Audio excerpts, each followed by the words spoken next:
Okay, now this is part 2. Sorry about that.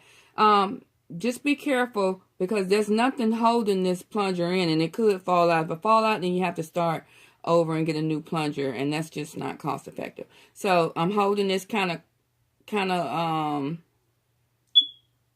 diagonal a little bit to where I will stick the finger. When you put this on that blood supply, and as you're squeezing the finger at the same time, it's going to start the tube is going to automatically suck that blood up, so you don't have to do anything. It's not a forced thing. Only thing you need to do is be squeezing this finger. When it's all finished, it will not go past this black line. There's no purpose of this red line, only but to tell you that this is the correct end that you're putting the plunger down. This won't go past that either. So what happens is, as the blood sucks up here, this one will rise a little bit. And so I'm going to put a Band-Aid on this patient, and I'm going to say, or hold the gauze here, hold that for a second. And then the test strip is in here. Machine is on. Oh, hold on, guys. I forgot to say. Make sure you check your blood pressures and your glucose machines because we put the batteries in backwards so that we can save the life of the battery. So if you get one and you're like, oh my gosh, it's not working, it's probably because the batteries are in backwards, and we do that on purpose. Okay, so this test strip will already be in there, and as you see, it's got the date and everything. This one is expired. I keep this one just for training purposes, but for the sake of moving forward, it's going to have the lot number of this memory card, and here the machine supposed to match. You will get the memory card out the box with the test strips.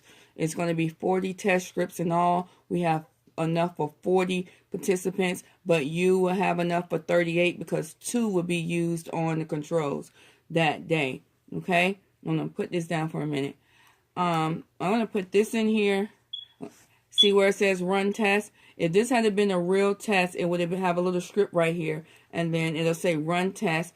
After I finish with him and getting the blood, I'll put it over top of the dispenser, have a little well in there, and then I'll press down on this, squeezing all the blood onto that. The system will automatically pick it up because it has these little lights under here that sensors and tracks if blood is on the test strip, including if a test strip is used. Okay, so and then it will run. For the sake of moving forward, I'm going to go over to memory. Memory is what you're going to use to start this whole procedure. You're going to start with memory and you just press arrow over till you get to memory and the circle until you see the chemistry. You're going to go from chemistry to controls. You got to do controls, and it's got to be at a temperature of above 20 before you can start doing any tests at all.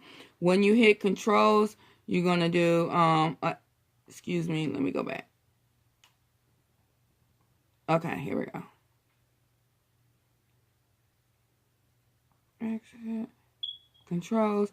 When you hit controls, it's going to ask you for the sampling, and then you go from bottle 1 to bottle 2, which that's included in your packet.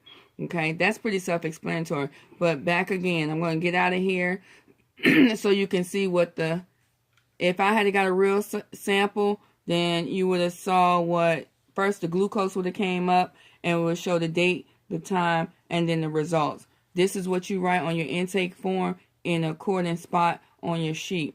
I'm going forward because you got to press the arrow in order to get to the next one, which is your cholesterol, okay? And then it'll show up like this. All right. Well, that's just a short video for you guys. And again, you get your memory card out the box of test strips, and you should have 2 boxes of test strips to equal 40. But you're going to do 2 to use your controls, and the rest is for the participants. After you're done with the supplies for that, then you're just doing blood pressures at that point. You guys text me if you have any questions at 843-353-4651. Otherwise, I'm going to send you a video and just email in just a bit, going over in detail of everything. You guys have fun out there. make sure you're doing everything by the book, and then just treat everybody like family, and you should have a good turnout. Okay. All right. I'll see y'all later. Speak to y'all later.